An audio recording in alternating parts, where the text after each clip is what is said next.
নমস্কার বন্ধুরা, আজ আবার একটা ভিডিও নিয়ে হাজির। আর আজকে কলকাতা লিগে ইস্ট বেঙ্গলের ম্যাচ ছিল কাস্টমসের বিরুদ্ধে। ক্যালকাটা কাস্টমসের বিরুদ্ধেও কিন্তু ইস্ট বেঙ্গল ড্র করলো। গত ম্যাচে সুরুচি সঙ্ঘের বিরুদ্ধে ড্র করার পর এই ম্যাচে ২-২ গোলে ড্র করলো ইস্ট বেঙ্গল। আনন্তু এবং প্রভাত লাকড়া ইস্ট বেঙ্গলের হয়ে গোল করেন। যদিও ফার্স্ট হাফে ক্যালকাটা কাস্টমস তারা ২-০ গোলে এগিয়ে গিয়েছিল ইস্ট বেঙ্গলের থেকে। সেকেন্ড হাফে একটু অন্যরকম লাগে ইস্ট বেঙ্গলকে, একটু বেটার খেলে। ফার্স্ট হাফে একটু ক্যাজুয়াল খেলেছে ইস্ট বেঙ্গল। ক্যালকাটা লিগে প্রভাত লাকড়াকে আজকেই প্রথম নামানো হয়েছিল, তবুও তাকে ফার্স্ট টিমে রাখা হয়নি।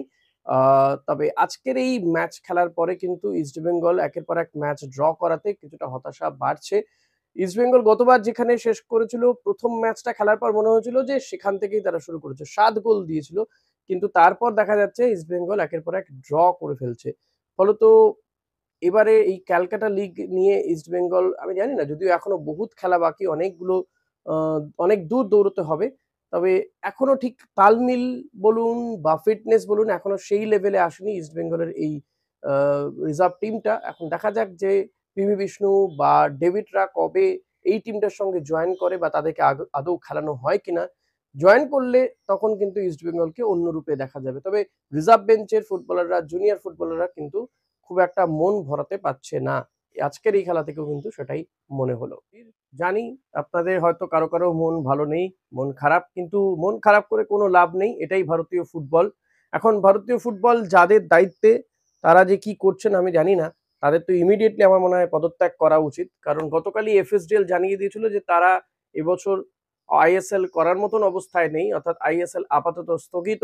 কিন্তু এআইএফএফ তারা তাদের দায় ঝেড়ে ফেলতে, বা বলা যেতে পারে যে সাধারণ মানুষ, ফুটবল প্রেমীদের যে ক্ষোভ, বিক্ষোভ, প্রতিবাদ, তাতে কিছুটা তারা একটু নড়েচড়ে বসেছে বা ভয় পেয়ে গেছে রাদার বলা যেতে পারে। এআইএফএফ কিন্তু তারা তাদের বয়ান ইতিমধ্যে সোশ্যাল মিডিয়াতে বা তাদের প্যাডে লিখে সোশ্যাল মিডিয়াতে পাওয়া যাচ্ছে। তারা তাদের কি অবস্থান, এই যে এফএসডিএল বলছে আইএসএল তারা করতে পারবেন না, আপাতত অন হোল্ড।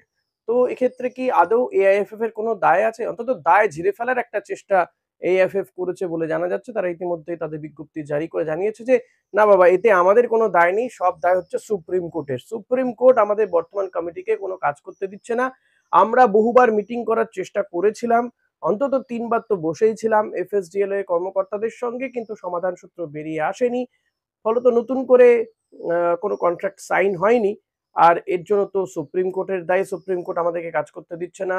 সুপ্রিম কোর্ট এই কমিটিকে কোনো কাজ করতে দিচ্ছে না নতুন নির্বাচন না হওয়া পর্যন্ত। ফলত সমস্ত দায় কিন্তু এআইএফএফ ঝেড়ে ফেলতে চেয়েছে এবং কার্যত সুপ্রিম কোর্টের দিকে তাদের ইঙ্গিত দেয় যে এইটার জন্য অনেকটাই দায়ী হচ্ছে সুপ্রিম কোর্টের সিদ্ধান্ত। তো আমি বলবো যে এতটা সহজ নয় মিস্টার কল্যাণ চৌবে নিজেদের দায় ঝেড়ে ফেলার। অনেকগুলো সময় পেয়েছিলেন, অনেক মাস সময় পেয়েছিলেন, এই চুক্তিটা সম্পন্ন করা যেতে পারত। আপনাদের যেখানে সমস্যা সেটা হচ্ছে যে বছরে, বছরে বসে, বসে ৫০ কোটি টাকা পাচ্ছিলেন, সেটা আপনারা আর পাবেন না নতুন চুক্তি যদি হয় এফএসডিএল এর সঙ্গে। তাই আপনারা একটু কষি করতে চাইছিলেন, দর কষতে চাইছিলেন যে এই যে পার্সেন্টেজটা যদি একটু বাড়ানো যায়। কারণ এফএসডিএল নতুন চুক্তি করতে চাইছিল যে আপনাদেরকে 14% টাকা দেবে। লাভের অংশের 14% দেবে। তারা রাখবে 26%, আর 60% দেবে ক্লাবগুলোকে। অর্থাৎ কোথায় গিয়ে দাঁড়ালো?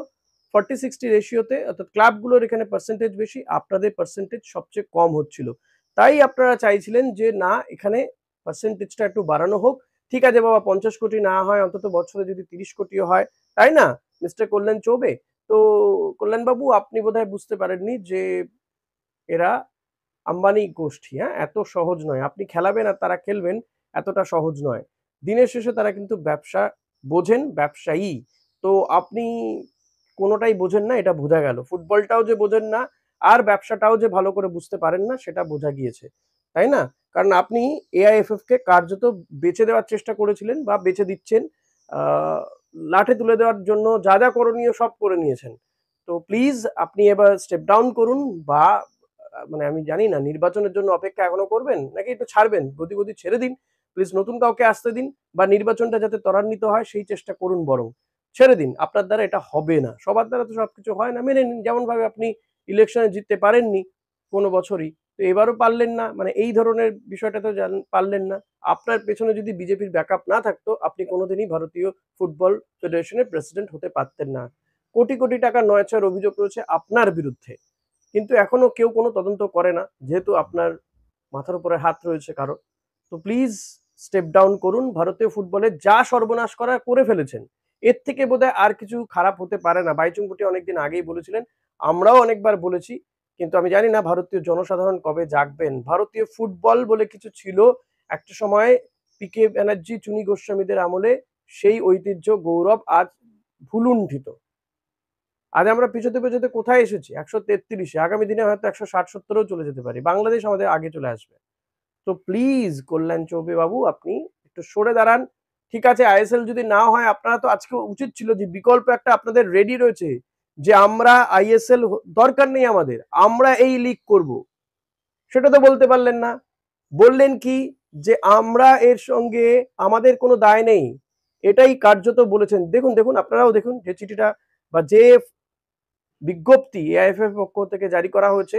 এফএসডিএল যখন বলে দিচ্ছে যে তারা চিঠি দিয়েছে এআইএফএফ কে, ক্লাবগুলোকে, যে তারা এবছর আইএসএল হোল্ডে রাখছে বা করতে পারছে না, আপাতত স্থগিত রাখছে। রাতারাতি এই চিঠি, হ্যাঁ, রাতারাতি এই বিজ্ঞপ্তি জারি করে দিতে হলো। কই বললেন না তো? বলেছিলেন যখন এপ্রিল মাসে মানালো মার্কোয়েস তিনি পদত্যাগ করেছিলেন, রাতারাতি বলেছিলেন যে হ্যাঁ ঠিক আছে আমরা মেনে নিলাম। বা আপনারা কেন পদত্যাগ করছেন মানালো, তার কৈফিয়ত চেয়েছিলেন? চাননি তো। কিন্তু এইখানে আপনাদের দায় ঝেড়ে ফেলার এতটাই উদগ্রীব বাসনা যে সঙ্গে সঙ্গে একটা, মানে এটা বোধহয় আপনারা আগেই বানিয়ে রেখেছিলেন আর কি। এফএসডিএল বলবে, আপনারা ফটাফট করে দেবেন। জানি এই সমস্ত টাইপ ফাইপ করতে বেশি সময় লাগে না, আপনাদের সে টিম রয়েছে। কিন্তু এটা তো আমরা দেখতে চেয়েছিলাম যে ভারতীয় ফুটবল ফেডারেশন বলবে ঠিক আছে ভাই, রিলায়েন্সকে দরকার নেই, আমাদের হাতে একটা এরকম লিগ ফরম্যাট রয়েছে, আমরা ভারতীয় ফুটবলকে এই উচ্চতায় নিয়ে যাব, এই লিগ আনবো, that will be the top tyre league, Indian top tyre league. কেন সেটা করতে পারলেন না? বিকজ আপনাদের বুকে পাটা নেই, দম নেই আপনাদের। তাই আপনারা দায় ঝেড়ে ফেলতে সুপ্রিম কোর্টের ঘাড়ে দায় চাপালেন।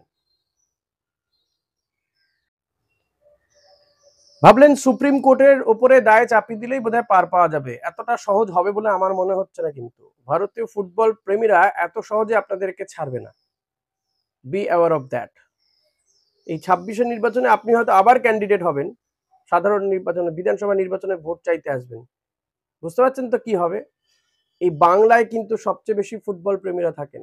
আপনি কোন পার্টি করেন সেটা বড় বিষয় নয়, হয়তো আপনার দলের লোকেরাও আপনাকে গালাগাল করছে, খিস্তাচ্ছে, যারা ফুটবল প্রেমী রয়েছেন। আমি কোনো দলের ব্যানারে থেকে বলছি না, কিন্তু আমি একজন সাধারণ সাংবাদিক ফুটবল প্রেমী বলছি। এতটা সহজ ভাববেন না। ভারতীয় ফুটবল বোঝে না জনতা, এমনটাও ভাববেন না। আর ভারতীয় ফুটবল অনুরাগীরা কিন্তু অন্য মানের, অন্য মাত্রার একেবারে। হ্যাঁ, এদিকে ইস্টবেঙ্গলে যদি খবর দিতে হয়, ইস্টবেঙ্গলের মাঠ নিয়ে একটা সমস্যা হচ্ছিল। সিনিয়র টিমটা প্র্যাকটিস করবে কি করবে না, কবে থেকে করবে, আজকে করার কথা ছিল, কিন্তু শনিবার থেকে তারা প্র্যাকটিস করতে পারলো না মাঠ সমস্যাতে। শোনা যাচ্ছে রবিবার দিন বিকেল 4টে থেকে সিনিয়র টিম প্র্যাকটিস করতে নামছে, এবং সেক্ষেত্রে মাঠ সমস্যা মিটে গিয়েছে তাদের। সিনিয়র টিমের প্লেয়াররা অনেকেই চলে এসেছেন, ফিজিওরা চলে এসেছেন। এবছর কিন্তু এই অস্কার বুজোর যে সাপোর্ট টিমটা, সাপোর্ট স্টাফ যারা, তাদেরও বদল ঘটেছে। তো বিনো জর্জ আপাতত এই সিনিয়র টিমটাকে প্র্যাকটিস করাবে যতক্ষণ না অস্কার বুজো তিনি আসছেন। বিদেশিরা একে একে আসবেন তাদের ভিসা সমস্যা মিটে গেলে। ইতিমধ্যে মোহাম্মদ রশিদ এবং মিগুয়েলের জন্য ভিসার জন্য আবেদন করা হয়েছে, খুব দ্রুত হয়তো সেই সমস্যা মিটে যাবে। অস্কারও চলে আসবেন অতি দ্রুত। 17 তারিখ সম্ভবত অস্কার বুজো তিনি কলকাতায় পা দেবেন, আর 18 তারিখ থেকে তিনি হয়তো প্র্যাকটিসেও যোগ দিয়ে দিতে পারেন। তো ইন বিটুইন বিনো জর্জ অস্কারের পরামর্শে তিনি প্র্যাকটিস করাবেন সিনিয়র টিমটাকে। আর বলতে গেলে আজকে সোহেল ভাট তিনি মোহনবাগানের প্র্যাকটিসে যোগ দিয়েছেন। মোহনবাগানেও কিন্তু একে একে সিনিয়র প্লেয়াররা তারা প্র্যাকটিসে যোগ দিচ্ছেন। আপাতত তারা রিজার্ভ বেঞ্চের প্লেয়ারদের সঙ্গে প্র্যাকটিস করছেন, মানে যে টিমটা ক্যালকাটা লিগে খেলছে তাদের সঙ্গে প্র্যাকটিস করছেন। এবার মোহনবাগান সিনিয়র টিমও কিন্তু প্র্যাকটিসে নেমে যাবে ডুরান্ড কাপের জন্য। ডুরান্ডে কিন্তু ইস্ট বেঙ্গল ফুল ফ্লেজে খেলছে। অন্যদিকে মোহনবাগান তারা ডুরান্ড কর্তৃপক্ষের কাছে আবেদন রেখেছে যাতে এই ডুরান্ড কাপটা বিদেশি বিহীন ডুরান্ড কাপ করা যায়। তাহলে তো ভাই বিদেশি টিমগুলোকেও আনা যাবে না। বিদেশি বিহীন ডুরান্ড কাপ করা যায়, কারণ তাদের একরকম পরিকল্পনা, তারা বিদেশি ছাড়াই এবছর তারা টিম নামাবে। তো তারা চাইছেন যে ইস্ট বেঙ্গল সহ অন্যান্য টিমগুলো যাতে বিদেশিদের না খেলাতে পারে। তো সেই কারণেই কিনা জানা নেই, তবে তারা চাইছেন যে যদিও তাদের মোড়ক রয়েছে ভারতীয় ফুটবলের স্বার্থে বিদেশি বিহীন ডুরান্ড কাপ হোক, তাতে অনেক বেশি ভারতীয় ফুটবলাররা সুযোগ পাবে, স্ট্রাইকাররা সুযোগ পাবে। তো আমার মনে হয় না ডুরান্ড কর্তৃপক্ষ এটাতে খুব বেশি কর্ণপাত করবে। যদি কর্ণপাত করে তো ঠিক আছে, সেটাও খুব খারাপ হবে বলে আমার মনে হচ্ছে না। কারণ দেখুন, অন্তত একটা টুর্নামেন্ট তো হতেই পারে বিদেশি বিহীন টুর্নামেন্ট।